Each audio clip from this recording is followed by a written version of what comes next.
నాగర్ కర్నూలు జిల్లాలో కూలిన ఎస్ఎల్బీసీ టన్నెల్లో సహాయక చర్యలు కొనసాగుతున్నాయి. సొరంగంలో గల్లంతైన వారిని గుర్తించడంలో పురోగతి లభించింది. ప్రమాదం జరిగిన 100 మీటర్ల దూరంలో D2 అనే పాయింట్లో మనుషుల ఆనవాళ్లను కేరళ జాగిలాలు గుర్తించినట్లు తెలుస్తోంది. ఈ ప్రాంతంలో సిబ్బంది జాగ్రత్తగా మట్టిని తొలగిస్తున్నారు. గల్లంతైన వారిలో కొందరిని ఇవాళ సాయంత్రానికి గుర్తించే అవకాశం ఉంది.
నాగర్ కర్నూలు జిల్లాలో కూలిన ఎస్ఎల్బీసీ టన్నెల్లో సహాయక చర్యలు కొనసాగుతున్నాయి.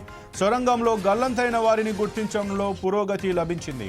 ప్రమాదం జరిగిన 100 మీటర్ల దూరంలో D2 అనే పాయింట్లో మనుషుల ఆనవాళ్లను కేరళ జాగిలాలు గుర్తించినట్లు తెలుస్తోంది. ఈ ప్రాంతంలో సిబ్బంది జాగ్రత్తగా మట్టిని తొలగిస్తున్నారు.